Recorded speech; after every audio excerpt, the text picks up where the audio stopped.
turn her away. Go ahead. All that seek her would not weary themselves. In her mouth they shall find her.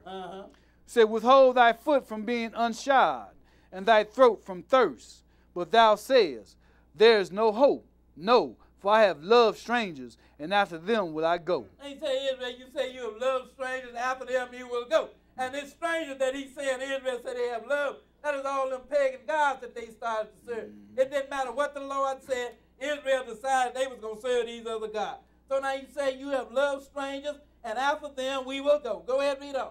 As the thief is ashamed when he is found, so is the house of Israel ashamed. Go ahead. They, their kings, their princes, and their priests, and their prophets, saying to a stock, thou art my father, and to a stone, thou hast brought me forth.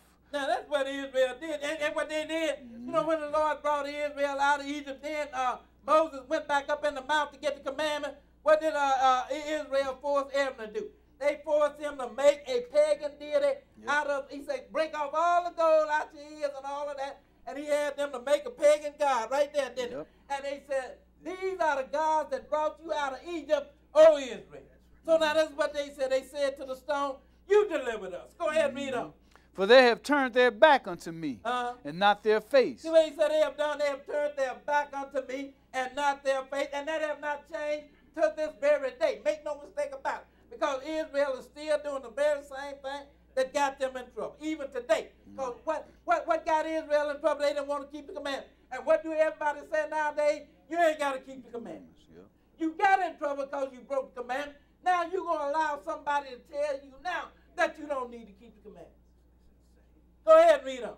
But in the time of their trouble, they will say, arise and save us. Now when you get in trouble, then they're going to cry out to the Lord, arise and save. And that is how Israel have always been. You know, they never did what God said do. But soon as they got in trouble, they would always cry out to the Lord, arise and save. Well, you ain't did nothing. When you called me, when I called on you, you didn't answer me. Now you're going to call on me and you're going to expect me to answer you. Think about it. You ain't did nothing I said do, but yet you're going to cry out to me and expect me to be there to deliver you. And that is how man is. Not just Israel, that's how man is, period. You know, he do what he want to do, then he get in trouble. Now he want to cry out to the Lord. And then when the Lord don't deliver him, now he got a problem with God. But you are the problem. God ain't the problem. If you have been obedient, then when you cry to me, then I will hear and I will deliver you. Go ahead and read some more.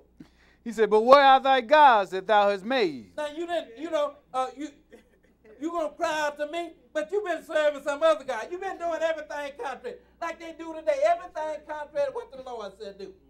Now, when you cry to the Lord going to just say, cry out to them gods that you've been serving. Let them deliver you. You ain't served me, so why should I deliver you? Go cry out to them gods that you've been serving and let them deliver you. Go ahead and read on. Let them arise, if they can save thee in the time of thy trouble. Go ahead and read. For according to the number of thy cities are thy gods, O Judah. See what I said? According to the number of your cities are your gods, O Judah. And you still dealing with these multitudes of God.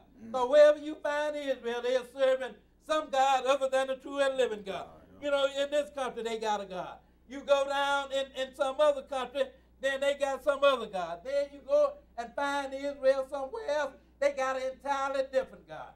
So wherever you find them, they're all serving a different God, and none of them are serving the true and living God. You know how you serve the true and living God? By being obedient to his command. And that is the only way that you can serve him. And if you're not serving him that way, then Jesus told you, you are doing it all in vain. You are not really serving the true and living God. Let's go for it. Did you finish that 28th verse? Yes. Now, let's go to Isaiah chapter 5, and we'll pick it up at verse 1. Isaiah 5, and we're going to pick it up at verse 1. 5 and 1. 5 and 1. Lord told you he brought this man out of Israel, out of Egypt, brother. And that they went away backwards. Isaiah chapter 5 and began at verse 1. 5 and 1. Okay, go ahead and read. Now will I sing to my well-beloved, a song of my beloved, touching his vineyard. Go ahead. My well-beloved have a vineyard and a very fruitful hill. Now this vineyard, this same vine that we just read about over in Jeremiah, same one. He said, my well-beloved had a vineyard. Go ahead and read on. And he fenced it and gathered out the stones thereof, and planted it with the choicest vine, and built a tower in the midst of it, and also made a winepress therein. And he looked that it should bring forth grapes, and it brought forth wild grapes. Go ahead and read. And now, O inhabitants of Jerusalem and men of Judah, judge, I pray you, betwixt me and my vineyard. What could have been done more to my vineyard, that I have not done in it? Go ahead. Wherefore, when I looked that it should bring forth grapes, brought it forth wild grapes? Now he said, what else could I have done for my vineyard that I did not do in it? You know, I did everything for it. I gave it the best of everything. You know, like when you plant a garden or something, you know, you do everything that you are supposed to do. You know, you prune around and dig the weeds out and all of that. Then you water it as you should, and you fertilize it and do all of that stuff. Then you know that it's going to produce the very best fruit, right? The Lord said, that is what I did for my vineyard. But yet when it brought forth grapes, it brought forth wild grapes. Go ahead and read on. And now go to. I will tell you what I will do to my vineyard. Now he said, since you know that this vineyard didn't do what it was supposed to do, it did not produce the type of fruit that it was supposed to, this is what I'm going to do for this vineyard. Go ahead and read. I will take away the hedge thereof, and it shall be eaten up. Now he said, I'm going to take away the hedge thereof, and it shall be eaten up. Go ahead and read. And break down the wall thereof, and it shall be trodden down. Go ahead. And I will lay it waste. It shall not be pruned nor digged. Go ahead. But there shall come up briars and thorns. I will also command the clouds that they rain no rain upon it. In other words, I'm going to just leave this vineyard. I ain't going to do nothing for this vineyard anymore. I'm not going to take care of this vineyard anymore. Now he's going to tell you right here who this vineyard is. Go ahead and read that next verse. For the vineyard of the Lord of hosts is the house of Israel, Go ahead. and the men of Judah his pleasant plant. And he looked for judgment, but behold, oppression.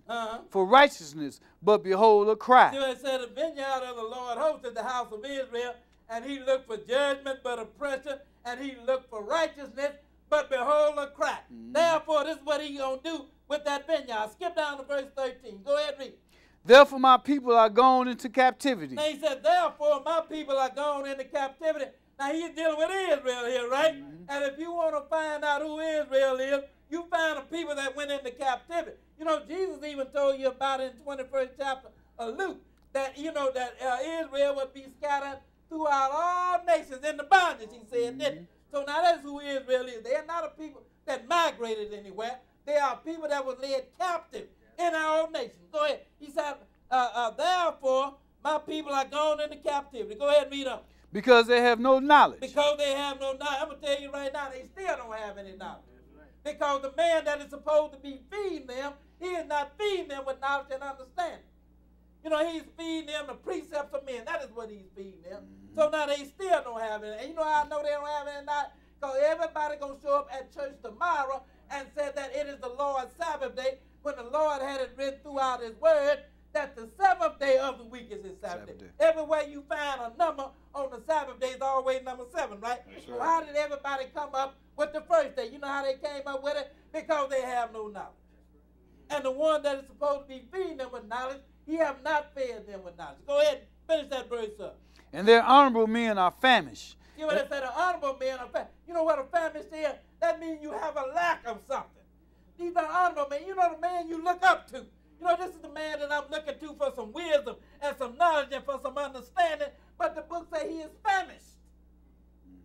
That means he don't have it. He has a lack of it. You understand what I'm saying? So now, that is why Israel don't have no knowledge, because the one that was supposed to have been giving him knowledge, he don't have any knowledge. Therefore, you know, the Lord even said it in Isaiah chapter 29. He said, you give the book to the learned man. This is the one with all the degree, and tell him to read it. And what did he say? The man said, you know, the book is sealed unto me. This is the learned one now. Then you give it to the unlearned one and tell him to read it. And he said, I cannot read it, for I do not have no understanding. So now, what are you getting? You're not getting the word from the learned man, and you're not getting it from the unlearned man either. So it's just like the Lord said here, the honorable men, they are famished. Go ahead and read on. And their multitude dried up with thirst. And the multitude therefore is dried up with thirst. Because you